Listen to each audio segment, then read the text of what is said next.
3 चीजें ईमान को तबाह कर देती हैं। 1 अमीरों की महफिल, 2 औरतों की सोहबत, 3 जाहिलों से बहस, 3 रिश्ते बेनकाब हो जाते हैं। 1 बुढ़ापे में औलाद, 2 मुसीबत में दोस्त, 3 गुर्बत में बीवी। इंसान 3 चीजों से महरूम रहेंगे: गुस्से वाला, सही फैसले से झूठा, इज्जत से और जल्दबाज कामयाबी से। अक्लमंद शख्स की सबसे बेहतरीन आदत यह है कि वो ज़रूरत दलील के बगैर बात नहीं करता। जिस इंसान को गुस्सा ज्यादा आता है वो इंसान प्यार भी इतना ही ज्यादा करता है और इतना ही साफ दिल रखता है। जब इंसान की अक्ल मुकम्मल हो जाती है तो उसकी गुफ्तगू मुख्तसर हो जाती है। कायनात की सबसे महंगी चीजें एहसास है जो दुनिया के हर इंसान के पास नहीं होता। वक्त और दौलत 2 चीजें हैं जो इंसान के इख्तियार में नहीं। वक्त इंसान को मजबूर और दौलत मगरूर बना देती है। जब कोई दोस्त तुम्हें अपना राज बताए तो समझ लेना कि वो अपनी इज्जत तुम्हें अमानत दे रहा है। इसमें कभी खयानत मत करना।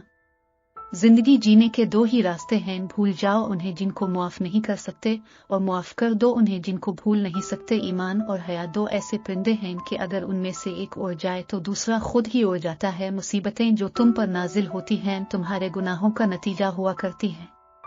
हर इंसान की इज्जत और इससे मोहब्बत करो क्योंकि हर इंसान में खुदा की कोई ना कोई सिफत मौजूद होती है। जहालत एक किस्म की मौत है और जीम लोग चलती फुर्ती लाशें हैं। तुम्हारे नफस की कीमत जन्नत है, इसे जन्नत से कम कीमत में ना बेचना। 3 तरीकों से परेशानी खुशी में बदल जाती है: खामोश रहना, खामोश रहने से परेशानी कम हो जाती है। सब्र करना, सब्र करने से खत्म हो जाती है। शुक्र करना, शुक्र करने से खुशी में बदल जाती है।